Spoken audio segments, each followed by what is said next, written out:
আজ এভাবে দৌড়ে পালিয়ে আসতে হবে রাত্রেবেলা আমি কখনোই ভাবতে পারিনি।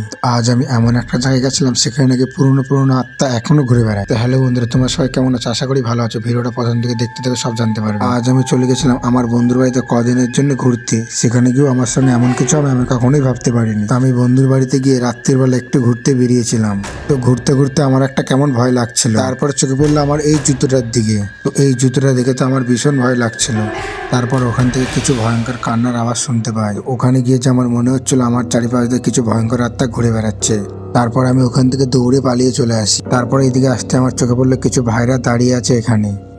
তো ভাই তোমাদের কি এখানেই বাড়ি? হ্যাঁ, কেন তুমি এরকম করছো কেন? কারণ আমি যখন রাত্রিবেলা ওই দিক থেকে আসি তখন একটা আমার পেছন একটা ছায়া মুক্তি আমাকে দৌড়ে তাড়িয়ে নিয়ে আসে।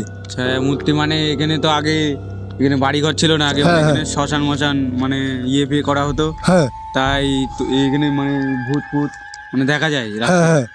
রাত্রিবেলায় দেখা যায়, কিন্তু দিনের বেলায় এখানে তো আমি যখন ওই বাঁশবাগানের দিক থেকে আসি, আমি পিচ্ছা করতে গেছিলাম ওখান থেকে যখন আসি তখন আমার পেছন কিছু ছায়া মুক্তি আমার দিকে দৌড়ে আসছিল।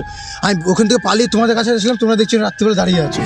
আমরা এখানে তো এখানে ভূত সত্যি দেখা যায়? হ্যাঁ দেখা যায়, মানে এখানে দিনের বেলা কেউ হাঁটাচলা করে না, মানে একদম নির্ঝুম জায়গা। তো তুমি কি এখানে স্থানীয় লোক এখানকার? হ্যাঁ, এখানে স্থানীয় লোক। ও বাবা, তোমার রাত্রে দাঁড়িয়ে তোমাদের ভয় লাগছে না? মানে আমরা এখানে যাওয়া আসা করি, ততটা আমাদের এই এখন মানে অভ্যস্ত হয়ে গেছে। ও, আমি যা ভয় পেলাম আমি জীবন আর আসবো না। গাইস শুনে তো আমার গাড়িতে পুরো কাটা দিয়ে উঠছিল। কারণ কি সেই ভয়ঙ্কর আত্মাগুলো নাকি এখনো ঘুরে বেড়ায়। গাইস তোমরা এই ভিডিওটার পার্ট 2 দেখতে হলে কমেন্ট করে জানিও। ততক্ষণ লাইক করে সাবস্ক্রাইব করে দিও। দেখা হচ্ছে তোমাদের সঙ্গে নেক্সট ভিডিওতে।